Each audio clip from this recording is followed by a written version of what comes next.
not even rated. These guys removed them from their list a month or two ago. They said they're so bad it's not even worth considering. So that's a black eye from Microsoft. But this particular virus test, there we are. Number one was F-Secure, and then Norton rates high. They even say Norton no longer slows down your machine. Boy, that would be, I haven't touched Norton in 10 years because it was just unusable to slow down your machine. McAfee is down here too, not as good as Norton. Anyway, there's some tips. AVG scores surprisingly badly. I know a lot of people that like it. AVG is liked by hackers and ethical hackers. We don't go to conventions because AVG is very fast at putting in the new attack from the convention yesterday. So when you test it, it scores highly in that regard. But these guys did another test. In their test, it doesn't score so well. Anyway, yeah. I heard that if you do multiple antivirus softwares, that it actually could be harmful. It used to. It used to be if you put on two things, like the worst thing is you buy a computer, comes with a 30-day trial of Norton, then that expires, and later on you put on something else. And if you have two at the same time, your machine will slow to a crawl. Because each one says, wait, before you touch that file, I have to scan it. Wait, before you scan it, I have to scan it. What do you mean, I have to scan it? So everything, you're wasting all your time arguing about who the boss is. Okay. People tell me that's not so bad. I haven't tried it in years. Maybe 4 years ago, I used to have that problem. I see it all the time. It may be a little bit better now. Certainly not recommended by anybody to run 2 antiviruses with real-time protection for this reason. It's certainly possible that you can run anti-spam tools, you can run multiple firewalls, but you can't run 2 antiviruses with real-time protection, as far as I know, without it. Because it's essentially useless.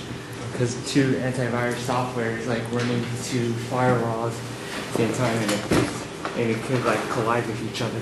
Well, yeah, firewalls are relatively harmless. I mean, if you run 2 firewalls, it just makes it difficult to let something through. They don't slow down your machine. But any virus will actually freeze your machine. Oh, that's why I got in trouble.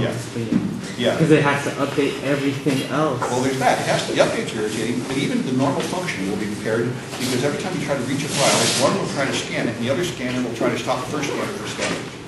So a lot of people are now monitoring their DNS traffic.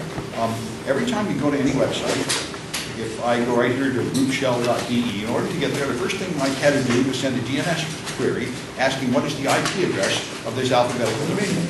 And you can monitor those requests on the network, and you'll find out where everybody is going. And there's 2 ways to do it. The easier way to do it is to just record them all, and then you have a log of where everybody went. But if you're even more proactive, you can filter. You can run your DNS server with a hate list of known bad domains, and when people try to go there, you won't let them go there. This is what the product OpenDNS does. OpenDNS runs servers, and is a common security solution for companies. If you just use their servers, it will not take you to known phishing sites. What's that? Can you speak up a little? Really? Yeah. You can't hear me? Second part, you said there were 2 ways you do it? Yeah. I've never had there are 2 ways to do it. You can record DNS queries, and then you know what's happened, or you can actually block them proactively. And that's even stronger, but it takes a little bit more of setup. But the easy way to do it is use OpenDNS. OpenDNS will not take you to known sites. What you do if you use OpenDNS is if you try to go to a dangerous site, it will show you a warning page instead. That we've detected that this site is bad, we recommend not going there. And they have an option for you to go past it. If you're at a company and you pay for their services, you can customize this. You can block other sites based on criteria. You can record how many the IP addresses of anybody that tried to go to that site and have adjustments and logs and everything, so you can totally control your company traffic. But it is, this case I tell you how to set up your own in case you want to set up your own. I made this a few days, yesterday, it turned out to be kind of hit. This is the number of IP version 6 addresses left, counting down. These numbers are real, by the way, this is not fake, and it is as ridiculous as you think. That's the point. We will not have to have something beyond IP version 6 anytime soon. So I put this up there, and a lot of people thought it was fun. But then some people actually criticized, saying it's not exactly right, which in a way it isn't. This is the total number of addresses that have been consumed, but they're not used one by one. People get blocks, giant blocks, /64s that contain 16 billion addresses at a time for every company, and therefore every company is owning them, although they never used them. So if you calculate it that way, with actually considering here's the number of addresses being consumed, but if you take the number of blocks being consumed and calculate it that way, then we might run out as soon as 1 million. So anyway, yeah. Aren't there a lot of IPv6 security vulnerabilities? A lot of machines are like made with IPv6 turned on. The user doesn't know this, that they're using it, and it's multitasking. Yes, absolutely. IPv6 is on by default everywhere. That is what should happen, so that your machine will automatically use it with your ISP updates. And it does have some security vulnerabilities, just like everything else. I mean, I don't think it's much worse than everything else, but it has a new category of vulnerabilities. The thing that makes it worse is almost nobody knows anything about it. So they're not as prepared to handle it. And the software that would normally protect you and hardware is not really there. Like firewalls often aren't IPv6 enabled. It's getting there. Within a year or two, we're scrambling to get it all deployed correctly. Early deployments of IPv6 don't even do basic things like monitor how much bandwidth you're consuming, because the enterprise equipment, the enterprise class equipment necessary to do that doesn't exist yet. Yeah. It comes default Windows 7? Yes. You got it in Windows 7 at every Mac, every Windows version of Windows since Windows XP and really since Vista, because the US government required everything they bought for the military to be IPv6 compatible by the middle of 2008, and everything on the civilian side to be IPv6 compatible by the center of 2012. So every company that makes anything and wants to sell anything to the government had to convert years ago, and did. Had a question around here? Anyway, all right. Yeah. Oh, you already asked me the question. I was gonna ask. I was asking the same question as you did, but you already answered. Okay, fair enough. All right. You've got it here. If you just go into your Mac, for example, we open another window, that was kind of useful to have ifconfig. Or if you do ipconfig in a Windows machine, you'll see your IP version 6 addresses. They're already included. Here's my Ethernet adapter, there's my IP version 4 address, and here's my IP version 6 address. These FE80 addresses appear on every machine automatically. They are just used for local traffic, but it comes up as soon as the interface comes up. If you actually have a real connection to the internet, it'll also have an address starting with 2001 or something. But every machine has these FE80 addresses. Yeah, here's one. There's a real IP version 6 address there. I think I've got a tunnel turned on right now. Probably just left it turned on. All right. So yet another Java flaw discovered. People are getting fed up with it. But you know, Java has been a piece of junk for 4 years. This is like people finally noticing, you know. I'm not going to go through that one. This is kind of interesting. There was a red-in-the-middle attack briefly on GitHub from China. People went to GitHub and saw the SSL certificate had been replaced by one in China. This can happen. Is you reroute the traffic and then you can put up a fake certificate. This one was pretty sloppy and would create a browser warning, but there are others that don't. There are some systems where you can go answer some question and it will email you the original password.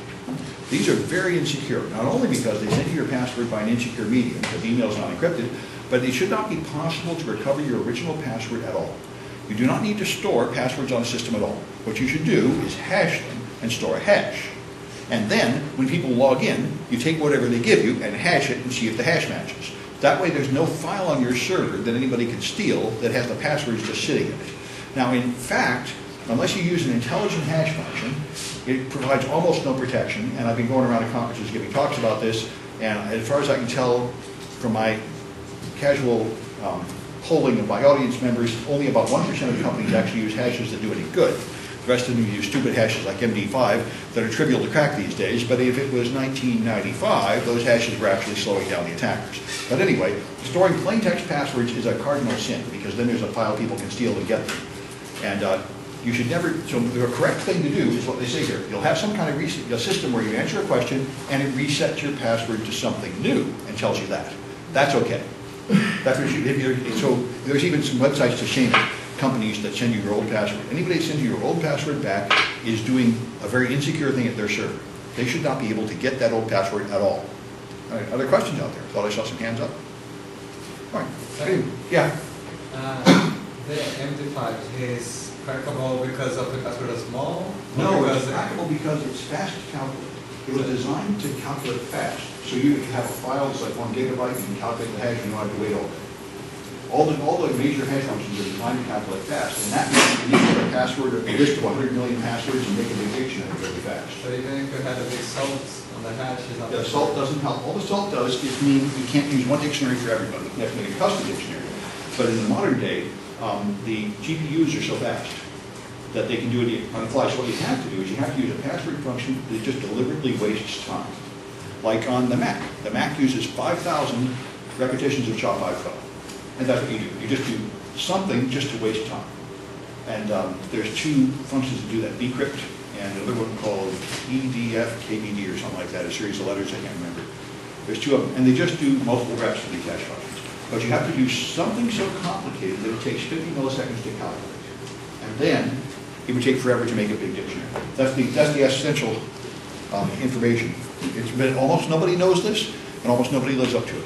If you use like WordPress or something to make a standard website, you'll find that your passwords are being stored in a stupid manner.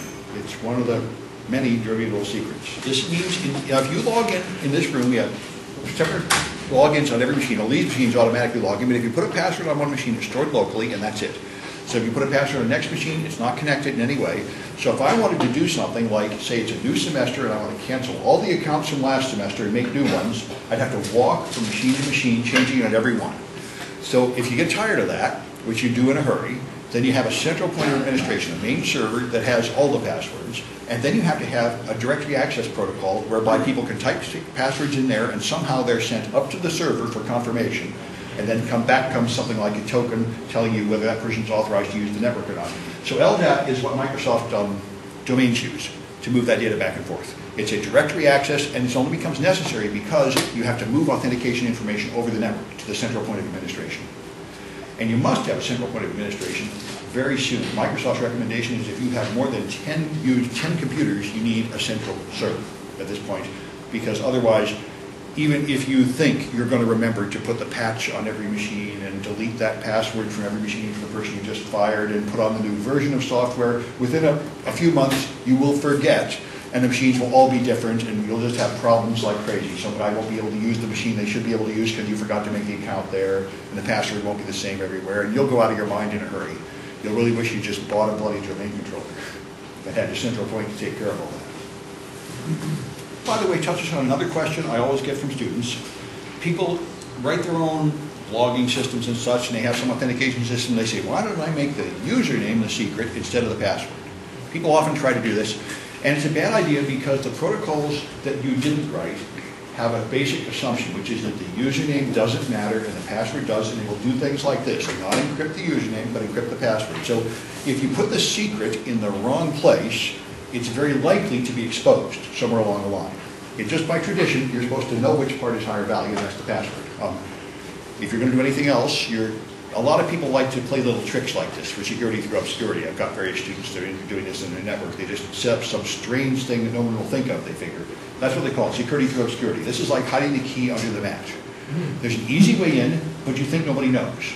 And when the secret gets out, then suddenly you're wide open, like Barracuda. Barracuda sold all these security appliances with a secret backdoor account so they could administer to the server. And it came out last week that all these deployed Barracuda devices, we've got one here, are all remotely controllable, and there's just a secret access port that you didn't know about. And now everybody knows, so now what, wise guy? Now you've got to update all those devices or replace them or put them all behind an extra security device to protect your security device, which is kind of pointless. You know, it's a humiliation. And that's what you find on the attrition.org website as certified pre-owned.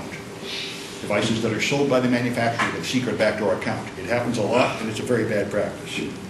So, control types. Students often ask me this one. Suppose you hack some site and get caught and go to prison. Won't you be like a rock star after that and get good jobs, like Kevin Mitnick? And he did, in fact, become a rock star, but he had to spend 10 years suffering to get there. Jerome Caraviel, I didn't tell him crime doesn't pay, but the evidence is not entirely on my side in this. Jerome Caraviel is the guy that lost the most money ever. He worked at a bank in France, and he had the largest loss ever of, what, 5 billion euros or something ridiculous, because he was an investment banker. He was allowed to gamble a certain amount of money on the market, but only a small amount, like 50,000 euros or 50 million euros or something. But he figured out his own internal bank controls. He figured out who audited it and where it was written down and what computer it was typed into, and therefore he figured out how to invest a lot more and not get caught. And he did this until he was investing far more than he was ever qualified to invest, and lost it all, and lost $5 billion to the bank. So then they put him on trial for fraud or something, and he skated. Obviously he had plenty of money to pay his attorney, and here he is walking out of court with a big smile because not only did he get like something ridiculous like a 6-month suspended sentence, but he immediately got hired at another company because this guy's a genius, we must have him. Which I must say is a very strange way to think. I mean, He lost 5 billion euros at the last company. He cheated his own bosses. What is the glorious benefit you think you're going to gain from adding him to your company? But of course he's smart. He's smart at overcoming security systems, but do you want to trust him? Do you want to give him your money? Apparently somebody does. This does happen sometimes. People skate out of one disaster into another, but I don't recommend it as a career path. This is like being a rock star. I mean, every one of these guys that actually does a crime and then becomes a hero as a result, there's 99 people that did the crime and went to prison and are rotting as a result. So I don't recommend this career path. It'd be a lot better to just not commit crimes, get credentials, and get a job the normal way. Anyway, so control types. There are people at every level, doing things they shouldn't do, and so you're going to have to consider what controls to put in. So risk. Remember, a threat is just a bad thing that might happen, just something that might scare you. But a threat alone is not enough to guide a good security policy. You've got to quantify the risk. A risk is a measure of how much damage are we really going to suffer per year from this. So you have a threat, something bad might happen. Because you have a vulnerability, there is there's a weakness in your system that permits a bad thing to happen, and so the risk is the likelihood of this actually doing us harm. And then, once you've understood your risks, you can then perform risk management, where you decide how much risk are we going to tolerate, and how are we going to lower the risks down to an acceptable level. And people that haven't thought this through make mistakes like focusing on threats and jumping straight to countermeasures. The news said there might be poison in the water, I'm going to use bottled water from now on. You jump right to the answer, you say, well, I really should have stopped and think how much poison is in the water, how much harm is it going to do me, how good is the bottled water, how much does it cost? Is it really a logical solution to jump right to the countermeasure from just the threat? And so you can put in your controls. Controls, countermeasures, or safeguards are all the same thing. They are something you do to stop this risk or to limit it. And the other common mistake people make, by the way, is to say, I want the risk to be zero. Get rid of that problem completely. And this is useless. You can never have that. No matter how much money you spend, there's always some degree of crime. Your employees are stealing some of the money. Your customers are getting stuff by paying the wrong price. And, there's a certain amount of crime of every kind that's constantly happening. You can't get it to zero. You just have to get it down to a controllable level.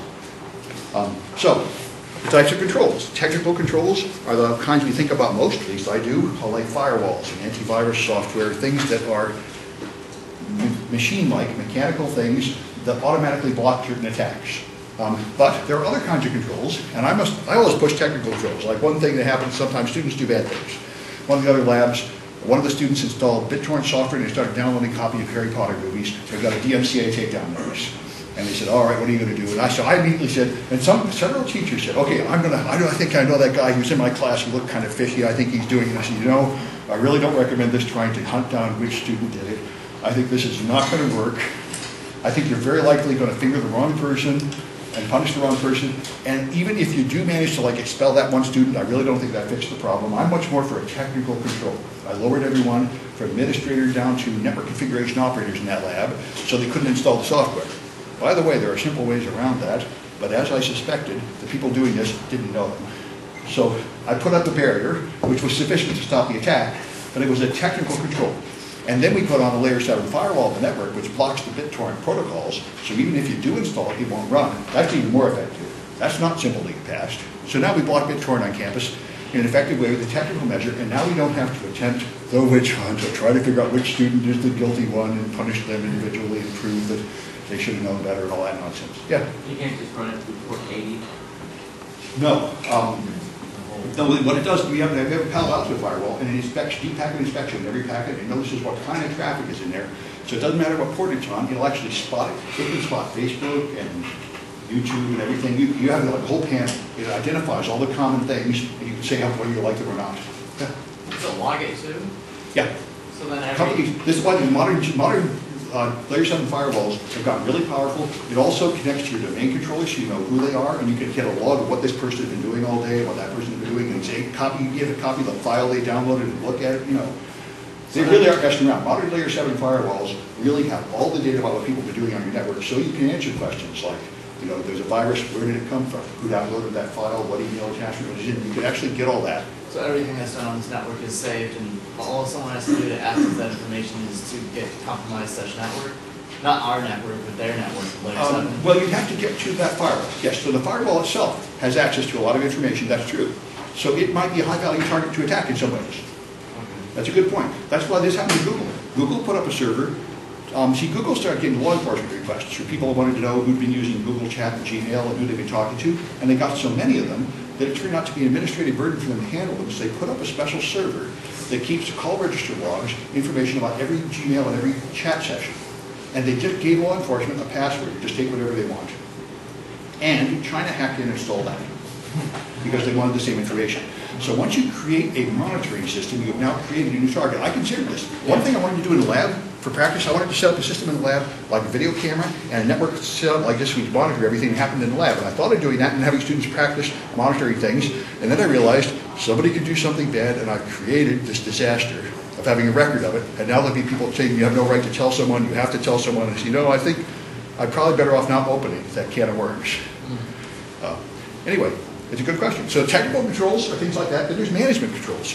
Management controls are the kind that I've always resisted and hated, just out of hatred of authority. But this is where you just have rules. Don't do the bad thing or we'll fire you. No Facebook at work. No personal devices at work. No, don't drinks in the computer lab. All these rules, like your parents telling you not to do this. Anyway, so here I am breaking the rules. So, as you can see, I have contempt for these rules. But the thing that really made me rethink them was Apple. See, iPads have no malware, and iPhones have essentially no malware, and it is not because of technical controls. It's because of management controls. If you submit an app to the Apple Store, humans have to examine it before it gets approved. And this has resulted in no malware getting in, to all practical purposes. There's a couple of cases where someone snuck in a bad app and it was immediately caught and removed. Whereas Google has a technical control. There is a thing, I forget the name of it, they have a special program they run all the Google apps through before they get into the Google Store, and it doesn't work. It's full of malware. It's easy to slip through. So actually, this irritating thing where they just have a bunch of rules and some punishment if you break the rules can be quite effective. And I guess, if I was in the military, I'd know this. They have a bunch of rules too, and guys, you just have to obey the rules, you get punished, and that does result in compliance to some extent. Anyway, and then there's operational rules, which I would think of kind of like management rules, but these are just procedures. This is what I used to see this on cop shows all the time. You call them, I want your name and address, I want to do what you're doing. They say, why are you asking these questions? It's just procedure. I have the form to fill out. Every time I talk to anybody, I have to fill out the form. I don't think about it. I can't tell you why. But those procedures, of course, result in thoroughness. Like every time you go to the crime scene, you don't just grab the guy with the gun and throw him in jail. Instead, you take photographs and evidence and everything. Follow the procedures, even if it doesn't appear to be necessary. And the result will be more security, because certain things are just done routinely. Anyway, so those are your controls. A preventative control prevents harm from happening. This is, of course, what you would like best. Something that prevents people from stealing things, like if you go to Walgreens, they've got like a plastic case over the cell phones and electronics, and the padlock, and you have to get someone to unlock it. You can't just grab it and put it in your bag and sneak out. So that prevents the crime. A detective control detects when something bad has happened later. That's like surveillance cameras. They don't prevent it, they just mean we know what happened later. And the purpose of surveillance cameras at retail stores is not to stop customers from stealing products, it's to stop the employees from stealing products. Half the businesses in America that fail because of internal employee theft. Your employees are your number one risk. And certainly, as I've seen at the college, insiders are the most dangerous thing. They're already in your company, they already have the password. When they do bad things, most of your controls aren't saving you. And then there's corrective controls. Corrective controls try to fix a problem after it's happened. Somehow compensate, like for example insurance. The bad thing happens, and yet I can still get some of the money back later. Something like that. So here's some examples. Least privilege is a fundamental principle. This was widely for years held up as the reason why Linux machines don't get viruses, and it is one of the strong reasons why Linux machines don't get viruses. I think that can be said pretty confidently now, because up until Windows Vista, Windows machines you would run as administrator all the time. You log in as administrator in XP, and when you open Internet Explorer and go to websites, you're running as administrator. So when a website tries to install something, it goes right on. On Linux, you're not the administrator. You surf the web, and if you try to install anything, a box pops up saying, so you're trying to do an administrative action, you must type in your password to allow this. And that's what user account control is in modern versions of Windows, like Windows 7. And it does result in much less infections. It only becomes an administrator level access when you allow it, not just all the time. That's least privilege. And the same thing's true here. I do not have a key to this door. I cannot open the building.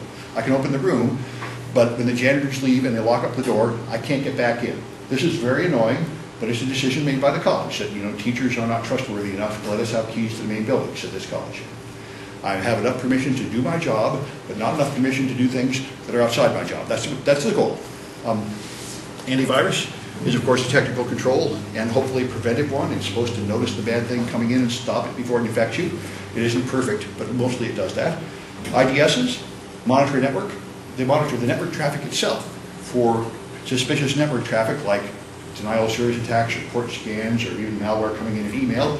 And then if it's just a detection system, it doesn't prevent it, it just makes a log. If it's a prevention system, it actually blocks things that it knows are bad on the network. And firewalls have rules of what traffic is allowed, what traffic is not allowed, and they therefore are attempting to only let the good traffic through and stop the bad traffic. Here's management controls. Your risk assessments, where you have people considering all the bad things that might happen and making plans and deciding what measures to deploy. That is an admitted management control to limit the exposure of risk. Quantitative analysis is the most desirable, of course, where you have numbers. It's going to cost us this many dollars per year to have this problem, so if we spend this many dollars for some kind of prevention, that will lower that to this. But often, the things you cannot get those numbers. So you settle for qualitative, just high risk, medium and low risk, high cost, medium and low cost, high impact, medium and low impact. That's often enough to guide you, even though it's not as perfect as boiling everything down to numbers. Not everything can be boiled down to numbers, at least with any reasonable amount of effort. And vulnerability assessments try to determine all the weak spots in your system. Operational controls are things like your regular training program and policies where people are just supposed to know things, your password security, clean desk, where people are not allowed to write down their passwords and they have to change them every few months and such.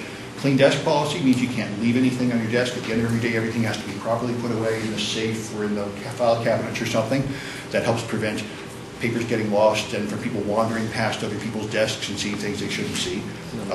Telling people about phishing and malware is good. Configuration management and change management means that you don't have people just randomly changing servers and firewalls and routers and stuff to do whatever they think is a good idea today. You have to go through a process of approval and recording what happens so that they aren't doing something like turning off the firewall to download something and then forgetting to turn it back on. There ought to be a process of approval for that and records so you know what's going on, because this is a very common thing at every company I know, is there's a security appliance, but it's turned off. There was a survey of top executives about a year and a half ago that came out saying that more than half of them had lost company data by losing an unencrypted laptop, and they'd been given an encrypted laptop, and more than half of them that had had this happen had turned the encryption off on the new laptop because it was too irritating. So this happens a lot. In fact, at the college, that huge virus scandal, there were some viruses on campus. There was one lab with 20 computers where they had taken the antivirus software off to make it run faster. Now, if you do that, it doesn't save you anymore. So, that's why you have docs and people often prop the door open with a shoe. Same old thing. Anyway, contingency planning is another one. You plan to handle things like power outages and such. All right, operational controls. Things like locking up your media or encrypting it, flash drives and such, have some rules like one thing that would be nice would be to stop everybody from putting company data on their iPhone and their iPad and the thumb drive and then just going out everywhere and losing that all over the place. So there are various controls for that. One of them is IEEE 1667 is a protocol that permits you to put a cryptographic signature on a thumb drive and recognize it by the operating system, so only the official company thumb drive will work and other ones won't work. That would be nice if they could get it running, but those things are not commonly available yet. Yeah. I was just going to say an example of that is I actually have Kangaroo flash drives. They're 256-bit AES encrypted drives. Yeah, and yeah. We've actually had to use those, like when I was in the Army, for that 6-bit information. If you wanted to use them, we had to use those drives. Yeah, and the other one is Iron Key or something, right? I just know about the Kangaroo ones. We never used the Iron Key one. Yeah, see, the Iron Key ones cost more, but there was a huge scandal that came out about a year ago that most encrypted hard drive, flash drives, some drives are not actually encrypted. They just have a password barrier with friends until they steal the data. So it turned out that Iron Key and a few others are the only ones that actually really encrypt the drive. I hope they tested yours. Oh, well, probably not. Yeah, but that's, yeah. Since I use the lab upstairs to do some of the coursework in here, Yeah. And I take your advice about not using email or anything like that on there, I use a thumb drive, and I'm still nervous about thumb drive viruses and trojans and stuff. you're quite correct, and probably even more so, because this semester I got some students turning the antivirus off up there to get to the hacking projects, which can happen. So you're probably correct to be a little nervous about it. So scan that thing for infection. We do try to keep the infections down in there, but it's going to be a little worse this semester because Project 2 in the hacking class doesn't work very well if you have an antivirus, so several of them had the antivirus removed. So be aware, it's pretty dangerous up there, like I've been warning you, and it gets more and more dangerous the more advanced my students get. Oh, that is one thing, thumb drives do often fail. They're just not built very well, and the USB protocol fails. By the way, you can retrieve data after that's lost with forensic tools. It's one of the most common activities in computer forensics is retrieving lost data.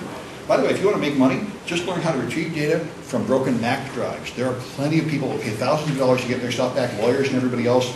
It's a constant business, and I'm trying to get a tour of Drive Savers. That's all Drive Savers does. They're a huge company. You send them your stuff, and they will get the data back off your broken drive, and there's a huge market for that. People will pay a lot of money because they don't back up their stuff. When their hard drive fails, it's the end of the world. And so they even have a help desk. When you call them, the help desk is run by suicide prevention counselor professionals. Because people really are that upset. Oh my God, it's all my family pictures. It's my novel. It's my only copy. And they said, hey, calm down, don't freak out. Just put it in a box and mail it to us so we can get it back. You know. Oh my God, it's suicide prevention? Yeah. Oh yeah. The one in charge was a professional suicide prevention counselor. And they're people, and they have, so many people love them. They've saved everything. Like every Lucasfilm you ever heard of, they have recovered it there because, like Toy Story, they lost the whole thing when the hard drive failed, and these guys got it back. You know, and you know that could ruin your whole day. That's how many hundreds of millions of dollars in computer animation, and the drive crashes, and you can't really make a backup of something that huge and complicated because it takes 3,000 hours to make it. And then the drive crashes, you go to them. They're experts at recovering stuff from broken drives. Anyway, then you got physical protection like cameras and locks and heating and ventilation and fire alarms and such. So preventative controls, but we're going to go away. All right. You got to have rules of how you disable accounts when people leave. Many companies get hacked this way. There was a famous case about a year ago of a company that fired their network administrator for being kind of a jerk. So the next week, he went into McDonald's, bought a hamburger with a credit card, logged into the McDonald's wireless system with his account that had not been deleted, and wiped out all their servers. So they went to the IP address, the cops went to the McDonald's and went through the cash register, and there was the credit card of the guy right there, and they said, well, it's not too hard to figure out who did this. But anyway, if they had disabled his account, that would have been a preventive measure. You've got to disable accounts as soon as people are not allowed, no longer authorized on the network. And system hardening is the general process of making systems better than just a default one when you freshly buy it. You just buy a computer, it comes with Windows 7 Home Edition or something, and there are many things you can do to make it more secure. Remove unnecessary accounts, adjust firewalls, remove protocols that don't need to be there, put on patches, and there ought to be a policy at your company of how we change brand new things to make them more secure before we use them, to remove whatever we're not needing, and of course put on all the stuff that you are using that doesn't come by default. Video surveillance can prevent attacks if you put up signs in an obvious camera, even if it's a fake camera. It can scare away some attackers. That's a deterrent. But more often it just detects them. Security audits are detective control. You go through your list. One form of security audit just goes through all your stuff to try to find problems. You have a checklist. It's a common activity of security professionals to do a security audit of a company, so you check the protocols on the servers and whether they're locking the doors and whether the employees know the rules and obey them, and just a whole series of things you should check. And then you give them a report about what the strong and weak point of their company are. You can also do an audit in your own company, where you do an audit like to see how weak are our own passwords. If you don't want your users picking simple, easy to crack passwords, the way to do that is to try to crack them yourself with a hacking tool. That's the right way to do it. Then, the ones you crack, you force them to reset. I'm sorry, we can't use a stupid password like that because we were able to crack it. Anyway, you also have to check your user permissions because it is very common that people solve problems by elevating permissions. For example, when I started teaching here, like 10 or 15 years ago, I was teaching a class and I was using the main server more than other teachers, their Unix server, and my students kept forgetting their password. And I kept sending them down to the official office to get their password reset. And after about a week of like 30 of my students going down there every week, they said, forget this, and they elevated me to administrator on the network. And at that time, I knew like 3 Unix commands. I said, I'm not entirely happy being the administrator of your main Unix server when I hardly know any Unix at all. But That's your process. I memorized the password reset command, that's all I knew. So I reset my students' passwords for a while, and then I gradually learned more Unix, but I said, you know, this is not the right way to run a company. And it's not. You should have, so you check and see, how many administrators are there anyway? How do these people get to be administrators? Is this really what we want? That's user permission on it. Anyway, and then of course, as you know, video surveillance is quite useful, using there before. All right, so an active IDS is an intrusion detection system that then does something to prevent an attack. So that's probably more correctly called an intrusion prevention system.